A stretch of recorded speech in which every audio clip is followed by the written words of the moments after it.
Passons à la question suivante. Allez-y. Bonjour, je m'appelle Jenny. Je suis en deuxième année et j'ai une question à vous poser à tous les trois.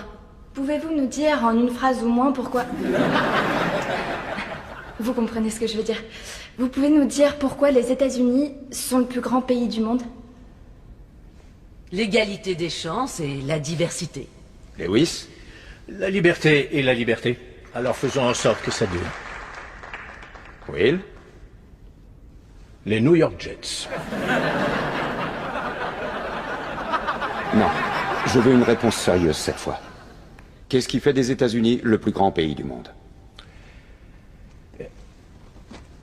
Eh bien, ils viennent de le dire, l'égalité des chances, la diversité, la liberté et la liberté.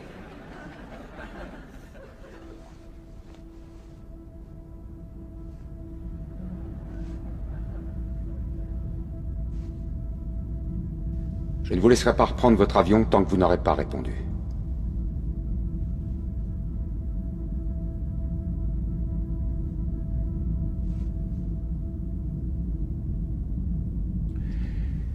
Bien, notre Constitution est un vrai chef-d'œuvre. James Madison était un génie. La Déclaration d'indépendance est selon moi l'œuvre la plus importante de notre histoire. Vous n'avez pas l'air satisfait. La première est une liste de lois et la deuxième une déclaration de guerre. Je veux entendre une réponse plus personnelle. Pensez aux gens qui vous écoutent. Pourquoi les États-Unis Les États-Unis sont-ils ne sont pas le plus grand pays du monde, monsieur. Là voilà ma réponse. Vous êtes en train de... Oui. Parlons de vos Bon, différentes... d'accord. Sharon, l'aide à la culture est une cause perdue. C'est 15 centimes en moins sur notre fiche de paye. Il peut attaquer là-dessus dès qu'il en a envie. Ça coûte pas de l'argent, ça coûte des voix. Ça coûte du temps d'antenne et des paragraphes en une. Tu sais pourquoi les gens n'aiment pas la gauche? Vous êtes des perdants.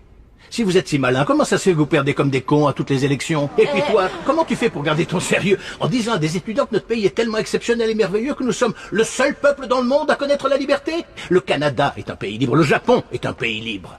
L'Angleterre, la France, l'Italie, l'Allemagne, l'Espagne, l'Australie et la Belgique sont des pays libres. Parmi les 207 États souverains qu'il y a dans le monde, 180 d'entre eux sont des pays libres. Enchaînons. Et toi, la fille à papa, écoute, juste au cas où tu t'aventurerais accidentellement dans un bureau de vote, il y a certaines choses qu'il vaut mieux que tu comprennes. Par exemple, qu'il n'y a absolument aucune preuve qui atteste que les États-Unis sont le plus grand pays du monde. Nous sommes 7e en ce qui concerne le taux d'alphabétisation, 27e en maths, 22e en sciences, 49e en espérance de vie, 178e en mortalité infantile, 4e en force de travail, 3e en revenu médian des ménages et 4e en exportation. Nous sommes premiers dans seulement 3 catégories. La proportion de citoyens incarcérés par habitant, le nombre d'adultes qui croient que les anges existent et les dépenses militaires qui sont plus élevées que celles de 26 pays suivants cumulés, dont 25 sont nos alliés. Alors bien sûr, rien de tout ça n'est la faute d'une jeune étudiante en journalisme. Mais ça montre malgré tout de manière flagrante que tu fais partie de la pire génération qui a jamais vu le jour dans toute l'histoire de ce pays. Si tu me demandes ce qui fait des États-Unis le plus grand pays du monde, la question est tellement conne que je n'ai aucune réponse. Yosemite.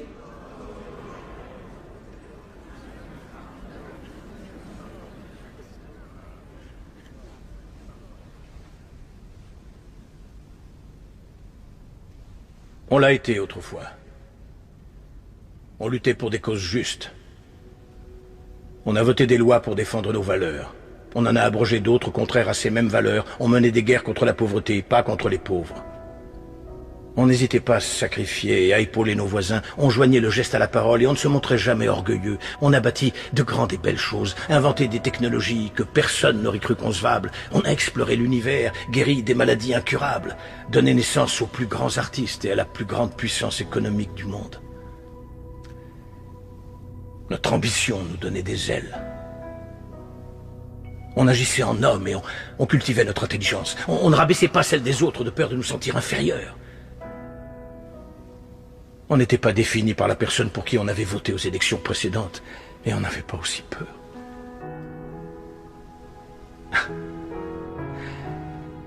On était capable d'être et de faire toutes ces choses parce qu'on était informés.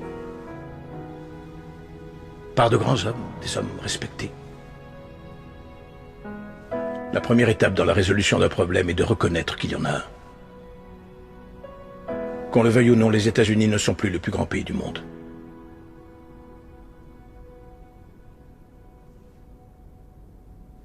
Ça te va ?